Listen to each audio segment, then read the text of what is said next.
Varicose veins తో బాధపడుతున్నారా? భారతదేశంలోనే బెస్ట్ ట్రీట్మెంట్ అందించే ఏకైక హాస్పిటల్ ఏవిస్.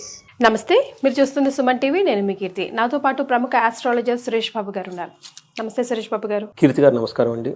మనం ఈరోజు తులారాశి గురించి తెలుసుకోవాలి కదా. మరి తులారాశి వారికి మార్చి నెల ఎంతవరకే కలిసి రాబోతుంది అంటారు? సో మనం తులారాశి కనుక చూసుకుంటేనండి, ఈ మంత్ మనం రాబోయే మార్చి మంత్ మనకి ఫాల్గుణ మాసానికి అసోసియేట్ అయి ఉంటుందండి. మనకి మార్చి మంత్ బిగినింగ్ నుంచి ఫాల్గుణ మాసం కూడా బిగిన్ అయి ఉంటుంది. రెండు ముఖ్యమైన పండుగలు, ఒకటి హోలీ ఉంటుందండి. ఈ మంత్ ఎండ్ లో మనకి ఉగాది కూడా వచ్చేస్తుందండి. ఉగాదితో మనకి న్యూ ఇయర్ స్టార్ట్ అయిపోతుంది. ఇందులో వచ్చేటప్పటికి మనకి ఫైనాన్షియల్ ఇయర్ కూడా స్టార్ట్ అవుతుందని మనం చెప్పుకోవాలన్నమాట. రెండు రకాల కోయిన్సిడెన్స్ కలిసి ఉన్నాయండి. ఈ మాసంలో మనకి 12 రాశుల వరకు ఎలా ఉందో చూద్దాం. అందులో తులారాశి కూడా చర్చించుకుందాం. అయితే ఫస్ట్ మనకి జ్యోతిష శాస్త్రం ఎందుకు ఉపయోగం, దీని ద్వారా మనం ఎలా బెనిఫిట్ పొందాలి అనేది చాలా మందికి తెలవదండి. సో మహర్షులు మనకి ఈ జ్ఞానం ఎందుకు ఇచ్చారంటే అండి, భూమి మీద ప్రతి మనిషి, పుట్టిన ప్రతి వ్యక్తి, అది ఏ కులం కానివ్వండి, ఏ మతం కానివ్వండి, ఏ కంట్రీ అయినా కానివ్వండి, 4 పనులు వాళ్ళు చేస్తారండి. ధర్మము, అర్థము, కామము, మోక్షం. నాకు వచ్చే ఫోన్ కాల్స్ కూడా వీటికి సంబంధించి వేరే ఏమి రావు, అంతే, ఇంకేం ఉండదండి.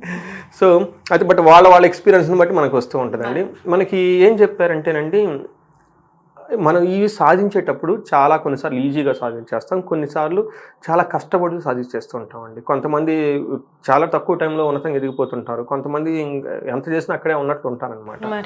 సో మనకి ఏం చెప్తారంటే, లైఫ్ అనేది చాలా బ్లిస్ఫుల్గా, ఆనందమయంగా ఉండాలి అనే ఒక ఉద్దేశంతో మహర్షులు ఈ జ్ఞానాన్ని ఇచ్చారు. దీని ద్వారా రాబోయే ఫ్యూచర్ మనకి ఎలా ఉంటుంది, ఏ విషయాల్లో అనుకూలంగా ఉంటుంది, ఏ విషయంలో ప్రతికూలంగా ఉంటుంది, ఎక్కడ ఫేవరబుల్, ఎక్కడ అన్ఫేవరబుల్ మనకు ముందుగా తెలుస్తుంది.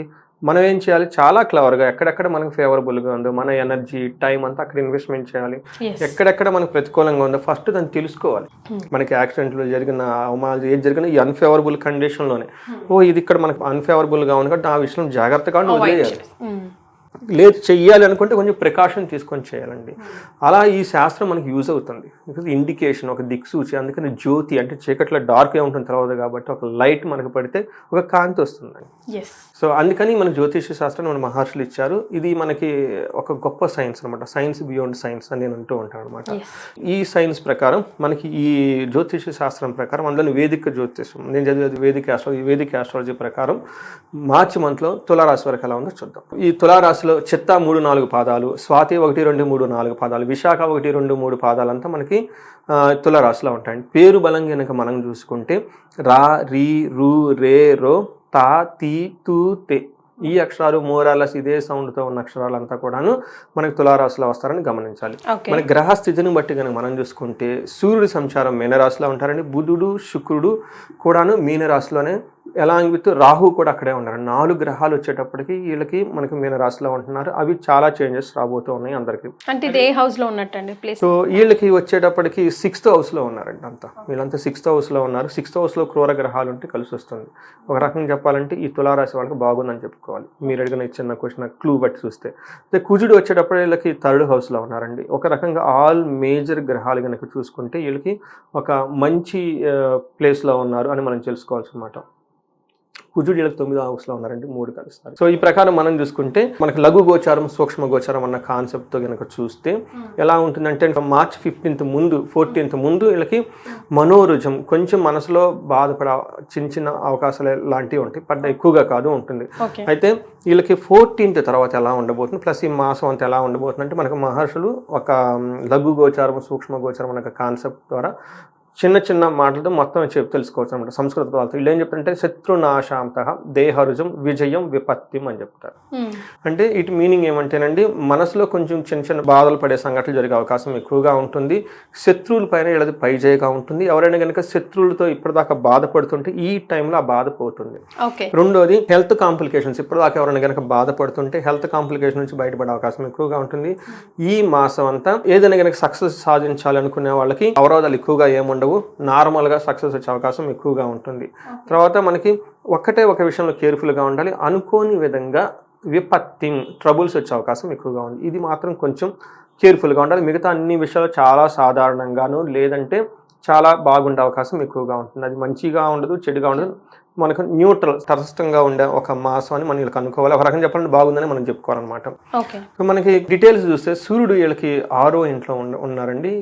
ఉండటం వల్ల జనరల్గా వీళ్ళకి మనకి షష్టౌ రవో అంటే మనకి 6వ ఇంట్లో కనుక రవి ఉంటే సుసౌఖ్యధీన్ యత్న కార్యార్థ సాధనం దేహారోగ్యాది సంతోషం వస్త్రధన లాభకృత్ అని చెప్తారు. మనకి సంస్కృత శ్లోకాల మీనింగ్ చేస్తుంటే ఈ టైంలో శుక్రుడు వీళ్ళకి అనుకూలంగా ఉంటుంది, సూర్యుడు వీళ్ళకి అనుకూలంగా ఉన్నారు. ఏ విధంగా అనుకూలంగా ఉన్నారంటే సంతోషం ఉంటుంది, ధనలాభం ఉంటుంది, అన్ని కష్టాలు తొలగిపోతే ధైర్యంగా చాలా బాగుంటారు. ఒకే ఒక విషయం వీళ్ళు కేర్ఫుల్గా ఉండాలి, లాస్ ఆఫ్ ప్లేజర్స్. సో వీళ్ళు ఏమైనా కనుక రొమాన్స్ ఇట్లాంటి ప్లేజర్స్ కానీ ఉంటే వాటి నుంచి సుఖం అనేది వీళ్ళకి ఉండదు అని మనకి శాస్త్రంలో చెప్పారు. తర్వాత కుజుడు వీళ్ళకి 9th హౌస్లో ఉండి 12th హౌస్ 4th హౌస్లో ఉండటం వల్ల కుజుడికి సంబంధించిన విషయాల్లో వీళ్ళకి అంత ఎక్కువ ఇబ్బంది పడే, యాక్చువల్గా అయితే కుజుడు వీళ్ళకి అంత అనుకూలంగా లేరు. కానీ విపరీత వేద అన్న ఒక కాన్సెప్ట్ ఉండటం వల్ల కుజుడు వీళ్ళకి ఎక్కువగా ఇబ్బంది పెట్టే విధంగా ఉండరు, ఒక నార్మల్గా ఉంటారు అనమాట. మామూలు కొన్ని విషయాలు కొంచెం కేర్ఫుల్గా తీసుకుంటే బాగుంటుంది. ఒకటి ఓవర్ ఎక్స్పెండిచర్, వీళ్ళు 10 రూపాయలు ఖర్చు పెట్టాలని చోట 20 రూపాయలు 30 రూపాయలు ఖర్చు పెట్టే అవకాశం ఎక్కువగా ఉంది. ఇంపల్సివ్ బయింగ్ అంటారు, వీళ్ళకి అవసరం లేకపోయినా కానీ వెళ్ళిపోయి కొనేసుకుంటారు. అదే అండి, తర్వాత మళ్ళీ ఆలోచిస్తారు అనవసరంగా డబ్బు ఖర్చు పెట్టామే, ఏంటిది అవసరమా లేదా అని. ఇలా ఓవర్ ఎక్స్పెండిచర్ చేసే అవకాశం ఎక్కువగా ఉంటుంది. తర్వాత ఫియర్ ఫ్రమ్ ఎనిమీస్, శత్రువుల నుంచి వచ్చే అవకాశం ఎక్కువగా ఉంటుంది. వీళ్ళు హెల్త్ రిలేటెడ్ విషయాల్లో పర్టికులర్గా స్టమక్ పెయిన్, ఓకే, లేదంటే ఇరిటేషన్స్ ఇవన్నీ వచ్చే అవకాశం ఎక్కువగా ఉంది. కేర్ఫుల్గా ఉండడం చాలా చాలా అవసరం. అయితే వీళ్ళకి శుక్రుడు వీళ్ళకి 6th హౌస్లో ఉండి 12th హౌస్లో చూడటం వల్ల శుక్రుడు కూడా వీళ్ళకి కొంచెం ఇబ్బంది పెట్టే విధంగా ఉన్నారు. ఒక శుక్రుడు ఒక విషయంలో వీళ్ళు కొంచెం కేర్ఫుల్గా ఉంటే మిగతా అన్ని విషయాలు చాలా బాగున్నట్లే. అయితే వీళ్ళకి ఎలాంటి ప్రాబ్లమ్స్ని ఛాలెంజెస్ని శుక్రుడు తీసుకొని వస్తున్నారంటే వీళ్ళకి విరోధ శత్రుపీడాం జ్ఞాతించ విరోధదహ ఆయాసో ధారా పుత్ర ద్వేష భృగునందనే షష్టమస్తే భృగునందనే అంటారంట. 6వ ఇంట్లో కనుక భృగు ఉంటే విరోధ శత్రుపీడం అంటే విరోధం వచ్చే అవకాశం ఎక్కువగా ఉంటుంది, శత్రువుల నుంచి ప్రాబ్లం వచ్చే అవకాశం ఎక్కువగా ఉంటుంది. అలాగే జ్ఞాతీనాంచ విరోధత, కుటుంబంలో కూడా విరోధం వచ్చే అవకాశం ఎక్కువగా ఉంటుంది. అంతేకంటే ఆయాసో అవమానము ఆయాసపడే సంఘటనలు ఎక్కువగా ఉండే అవకాశం ఎక్కువగా ఉంటుంది. తర్వాత వ్యవహారాల్లో కోర్టుకి సంబంధించిన విషయాల్లో ఇబ్బంది పడే అవకాశం ఎక్కువగా ఉంది. బట్ ఇది ఒక రకంగా ఇంకొక యాంగిల్లో మంచి కూడా చేస్తున్నాడు, శుక్రుడు మంచి చేస్తున్నాడు. ఏ విధంగా మంచి చేస్తున్నాడు అంటే వీళ్ళకి రొమాన్స్ విషయంలోనూ, తర్వాత స్పౌస్ వైఫ్ అండ్ హస్బెండ్ విషయంలోనూ, అన్యోన్యత విషయంలోనూ, తర్వాత ఎక్స్పెండిచరు శుభ కార్యక్రమాల గురించి ఎక్కువ ఖర్చు పెడతారు. ఇలా ఈ వీటికి సంబంధించిన విషయాల్లో కొంచెం శుక్రుడు అనుకూలంగా ఉన్నారు. ఒక రకంగా చెప్పాలంటే మనకి వీళ్ళకి ఒక గ్రహస్థితిని ప్రకారము ఒక 70% చాలా బాగుంది, ఇలాంటి చాలా న్యూట్రల్ తటస్థంగా ఉంది, ఒక కామ్ గోయింగ్ మంత్ అని మనం అనుకోవాలి. సో 30% మాత్రమే ప్రాబ్లం ఉంది. మరి నక్షత్రాల ప్రకారం ఎలా ఉందండి తులారాశి వారికి? నక్షత్రం స్వాతి, చిత్త, విశాఖ, ఈ 3 నక్షత్రాలు. ఇందులో చిత్త నక్షత్రం వాళ్ళు కనుక చూసుకుంటే 2 విషయాల్లో చాలా బాగుంది, 2 విషయాల్లో ఛాలెంజింగ్ గా ఉంది. ఫస్ట్ ధన ప్రాప్తి, రాజ్యలాభము. వీళ్ళకి ధనం వచ్చే అవకాశం ఎక్కువగా ఉంటుంది, రాజ్యలాభం అంటే ప్రమోషన్స్ వచ్చే అవకాశం కూడా చాలా ఎక్కువగా ఉంటుంది. ఈ రాశి వాళ్ళు కనుక అప్పటిదాకా ఏదైనా వెయిట్ చేస్తుంటే వాళ్ళకున్న వర్క్లో చాలా ఇంప్రూవ్మెంట్ వచ్చే అవకాశం ఎక్కువగా ఉంది. తర్వాత వీళ్ళకి హెల్త్ కాంప్లికేషన్స్ అది కూడా శుక్రుని వల్ల వచ్చే అవకాశం ఎక్కువగా ఉంది. అతిగా భయపడే సిచ్యువేషన్స్ కూడా ఎక్కువగా ఉండే అవకాశం ఎక్కువగా ఉంది. తర్వాత స్వాతి నక్షత్రం వాళ్ళకి ధన ప్రాప్తి, తర్వాత వీళ్ళకి బంధించబడినట్లే ఉండే సిచ్యువేషన్స్ వచ్చేస్తుంది, అతిగా భయపడతారు, రోగం, హెల్త్ కాంప్లికేషన్స్ ఉంటాయి. విశాఖ నక్షత్రం వాళ్ళకి ధన ప్రాప్తి ఉంటుంది. తర్వాత వీళ్ళకి ఛాలెంజెస్ కనుక చూస్తే బంధనము, ఏదో ఒక విషయంలో వీళ్ళకి ఎలా వెళ్ళాలితే బాగుంటుంది అనే ఒక కన్ఫ్యూజన్ అయిన స్టేట్లో సందిగ్ధతలో ఉండే అవకాశం ఎక్కువగా ఉంది. వీళ్ళు ఎక్స్పర్ట్స్ని కనుక కలిస్తే, మెంటార్స్ని ఇలాంటి వాళ్ళని కలిసినా, లేదంటే మంచి జ్యోతిష్కులను కలిసినా కానీ వాళ్ళకి చాలా క్లారిటీ వస్తుంది. సో ముందు ఎలా ఉంటుంది, ఫ్యూచర్ ఎలా ఉంటుంది, ముందు వెళ్ళొచ్చా వెళ్ళకూడదా అని చెప్పేసి నాకు ఉదయాన్నే మార్నింగ్ ఒక ఫోన్ కాల్, మార్నింగ్. సో వాళ్ళకి 46 years, బిజినెస్లో కొంచెం బాగా దెబ్బతిన్నారు. 46 ఆల్రెడీ అయిపోయింది కదా, అసలు ముందుకెళ్తే బాగుంటుంది, అసలు నాకు లైఫ్ ఏంటి ఈ టైంలో కొంచెం హెల్త్ మిడ్ లైఫ్ కదండి, ఇప్పటిదాకా మనం అన్ని చేసి ఉండదు, పిల్లలు పెద్దవాళ్ళు అయి ఉంటారు, సో ఇప్పటిదాకా మనం సాధించింది ఏం లేదు, అసలు ముందు మనకి ఫ్యూచర్ ఉందా లేదని ఇలాంటి సందిగ్ధత చాలా మందికి వస్తున్నాయి. ఈ టైంలో జ్యోతిష శాస్త్రం ఈజ్ రియల్లీ వర్క్స్ అండి. వాళ్ళకి చాలా మందికి కొన్ని యోగాలు ఉంటాయండి, ఇవి 42 తర్వాత యాక్టివేట్ అవుతాయి. 42, 43 నాకు ఫోన్ చేసిన వాళ్ళకి చెప్పాను, మీకు 43 తర్వాత 42 తర్వాత లైఫ్ బాగుంటుంది, లాస్ట్ పార్ట్ వరకు బాగుంటుందండి, టెన్షన్ ఏం పడద్దు, లైఫ్ స్టార్ట్ చేయండి, ఓకే, ఫ్రెష్గా మళ్ళీ యోగా చేయండి, మెడిటేషన్ చేయండి, శారీరకంగా మెంటల్గా ఫిట్గా ఉండండి, so you be ready for the next level of the life. ఇలా పారిజాతి యోగం అంటారు, వాళ్ళకి ఆ పారిజాత యోగం చెప్పాను, మీరు చిన్నప్పటి నుంచి ఇలా పడ్డాను, అవునండి అన్నారు. సో అదంతా అయిపోయింది, full stop. Next life start అయిపోతుంది. దాని టర్నింగ్ పాయింట్ ఏమంటే మీరు నాకు గురువుని కలవటం.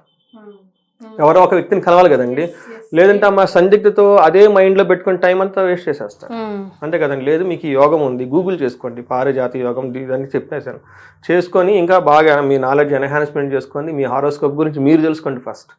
నేనేదో చెప్పాను ఏదో కాదు, it is a science.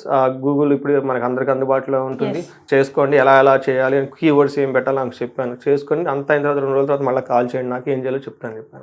So ఏమవుతుందంటే సందిగ్ధత, బంధనం ఇలాంటి వాటి కనుక ఉన్నప్పుడు ఈ జ్యోతిష్ శాస్త్రం మనకు చాలా హెల్ప్ అవుతుంది. దాంతో హెల్త్ కాంప్లికేషన్కి ఉండే అవకాశం కూడా ఉంది కాబట్టి వాటి నుంచి చక్కగా ఫుడ్ అదంతా తింటూ జాగ్రత్తగా ఉండాలి. తర్వాత విశాఖ నక్షత్రం వాళ్ళకి జ్వరాలు వచ్చే అవకాశం ఎక్కువగా ఉంటుంది, కేర్ఫుల్గా ఉండాలి. బట్ మిగతా నక్షత్రాల వాళ్ళంతా చాలా బాగుంది, ఏం టెన్షన్ ఏం లేదండి. బట్ రెమెడీస్ ఏం సూచిస్తారండి వీళ్ళ కోసం?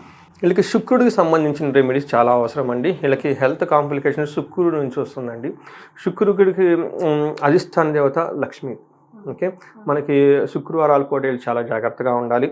తర్వాత సుకన్య పూజ అంటారు అనమాట, సుహాసిని పూజ అని కూడా అంటారు. ఈ సుహాసిని పూజ చిన్న పిల్లలు అంటారు కదండి, అమ్మాయిలు ఉంటారు చిన్న బేబీస్, వాళ్ళని తీసుకొచ్చేసి వాళ్ళకి 7-8 years వాళ్ళకి తీసుకొచ్చేసి కొంచెం ఏమైనా వాళ్ళు మరమరాలు కానివ్వండి, బెల్లం ఇలాంటి వాళ్ళకి తినడానికి ఏమైనా ఇచ్చేస్తే, ఆ తర్వాత వాళ్ళకి కుంకుమ, పసుపు, ఇలా అరటిపండు ఏదైనా వాళ్ళకి ఇస్తూ ఉంటే అలా ఇస్తుంటే బాగుంటుంది. తులసి చెట్టుని పూజించాలండి. శుక్రుని యొక్క అధిష్టాన దేవత లక్ష్మీదేవి కలిసి తులసి చెట్టు అనమాట. అందుకని చెప్పేసి తులసి చెట్టుకి సింపుల్ రెమెడీ ఏమంటేనండి, నువ్వుల నూనెతో తులసి చెట్టు దగ్గర కనుక ఈవినింగ్ టైం ప్రదోష కాలంలో కనుక పూజ చేస్తే వీళ్ళకి ఈ హెల్త్ కాంప్లికేషన్స్ తగ్గిపోతాయండి. తగ్గిపోతాయి. అతిగా భయపడే సిచ్యువేషన్స్ ఎక్కువగా ఉందండి. వీళ్ళకి భయపడిన సందర్భాల్లో కనుక మన్యు పాశుపత అభిషేకం కనుక చేయించుకోగలిగితే వీళ్ళకి కనబడిన శత్రువులు, కనిపించే శత్రువులు, ఇబ్బంది పెట్టే శత్రువులు, రాక్షస పీడలు మొత్తం ఎగిరిపోతాయండి. ఇన్స్టాంట్ రిలీఫ్ అండి. అంటే వాళ్ళకి లోకల్లా కనుక ఊపించుకుంటే, అది చేయలేని వాళ్ళు అట్లీస్ట్ ఏకాదశ రుద్రాభిషేకం చేయించుకున్నా కానీ, శివుడికి అభిషేకం చేయించుకున్నా కానీ ఈ అతిగా భయపడేదని పోతాయండి. రెండోది, ఎక్కడైనా కనుక రావి చెట్టు దగ్గర జంట నాగు పాములు ఉంటే కనుక అభిషేకం చేయండి, పాలతో అభిషేకం చేసి. వెరీ సింపుల్, పంచోపచార పూజ సరిపోతుందండి. మనకు షోడోపచార పెద్ద పూజలు ఏం అవసరం లేదు, సింపుల్ పూజ అనమాట. సింపుల్గా చేసుకోగలిగితే జంట నాగలికి పాములకి వాళ్ళకి పాలతో అభిషేకం, వీలైతే ఆవు పాలతో అభిషేకం చేసి చిన్న పూజ చేసి అక్కడ టైం కొంచెంసేపు కూర్చొని మెడిటేషన్ కనుక చేయగలిగితే వీళ్ళకి అతిగా భయపడే సిచ్యువేషన్ నుంచి బయటకు వచ్చేస్తారండి. ఓకే, సో సింపుల్ రెమెడీస్ అన్నీ చేసుకోవచ్చు కూడా.